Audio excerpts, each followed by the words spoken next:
Are you an entrepreneur struggling to stay motivated and productive? I was too, until I started using a moon calendar. And today I want to talk about why that's been so much more effective for me and my business than it was using a traditional calendar. So let's start off by explaining why.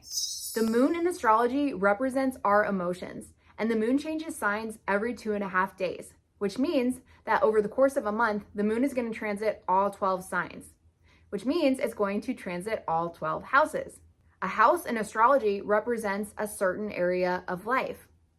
So when the moon is transiting those houses, since the moon represents our emotions, it's often going to determine what we feel like doing that day. So there are 12 different zodiac archetypes.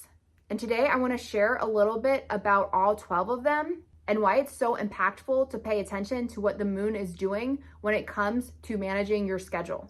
For example, under the influence of an Aries moon, there's a lot of strong energy for a fresh start. It makes it a great day to do something that you've been putting off for a while. It can also be a day when you're feeling more restless and more active and more courageous when it comes to tackling something new. Under the influence of a Taurus moon, we're a little more settled and we might feel like staying at home that day, but it's also a great day to do something creative. Taurus, on the other hand, is a fixed sign.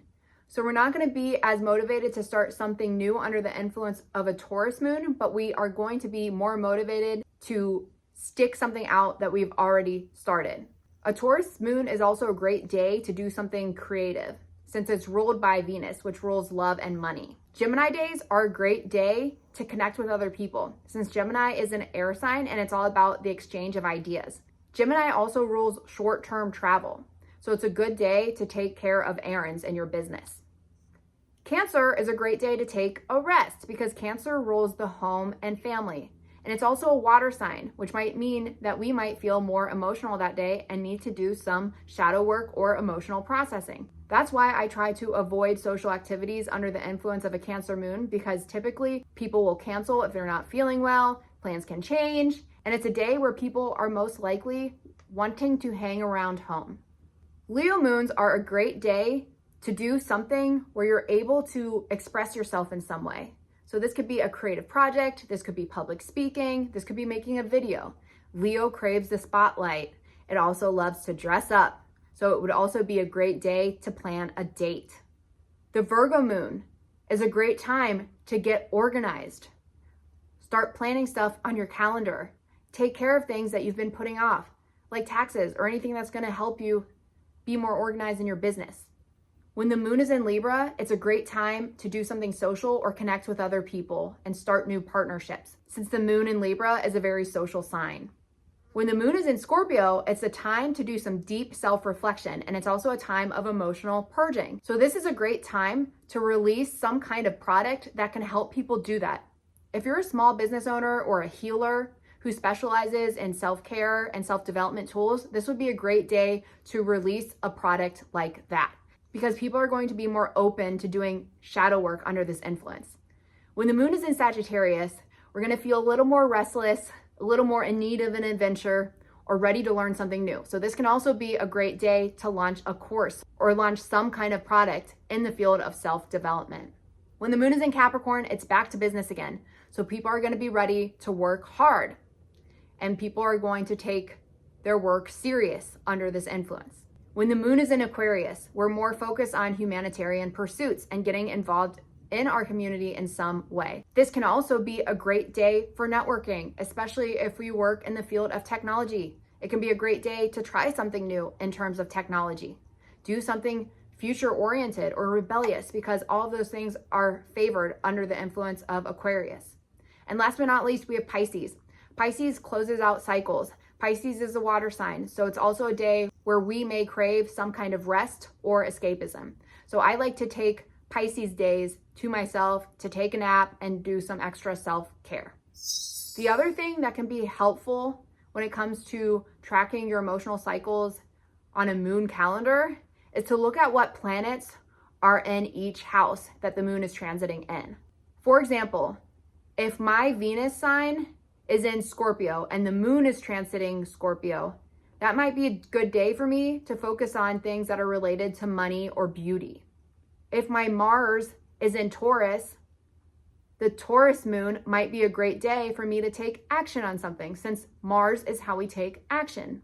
If Jupiter is in Cancer and the moon is transiting Cancer, then it might bring me good luck to stay at home. These are just some of many ways that keeping track of your personal cycles can be very helpful for you when it comes to planning your life. I've never been a huge fan of using calendars, but I absolutely love using my moon cycle tracker because it's a great way to give myself permission to relax when I need it. It's a great way to look ahead into the future and say, well, maybe the influence of a Leo moon might be better for a podcast than it would for a Taurus moon. We're going to be a little more lighthearted and fun under the influence of a Leo moon versus a Taurus moon where we're a little more serious and practical and ready to put in some groundwork on something. So I like to release different products on different days too, depending on what influence the moon is under. The other thing that can be helpful when it comes to tracking the moon is looking at the moon phases. It's not a good idea typically to start a brand new project when the moon has passed a full moon and it's winding back down into the next new moon phase. New moons are a great time to plant seeds, on the other hand. And a couple days leading up to the new moon is a really good day to stay in and meditate or sleep more, so you can spend time visualizing what it is you want to plant seeds in. I also find that journaling and meditation are very powerful activities to do right before the next new moon starts. So let me know in the comments if this video was helpful for you. And if you're interested in tracking your own personal cycles with the moon calendar, I just created one for the month of October and it's going to be live on Gumroad in the next day. But if you want early access, go ahead and leave a message in the comments and I'll send you a link to purchase before then. And if you're interested in looking deeper into your personal astrology chart, I also do personal readings. I find it very helpful to look at our progress charts and our transiting charts in order to look at what houses are activated at this time. And I'm also running a special on eclipse readings because eclipse energy lasts for 3 to 6 months. So if you're interested in an eclipse reading, right now we're doing a special for $33. And what the eclipse readings will look at is what aspects the eclipse is making with your personal chart. So by doing that, we can also look at how that energy may affect you over the next 3 to 6 months. I also like to look at the last few moon cycles and future moon cycles to see the overall themes of what your soul is working through right now. So if you're interested in booking a reading with me, you can check out the link in my description. Thanks for watching this. I will see you guys in the next video.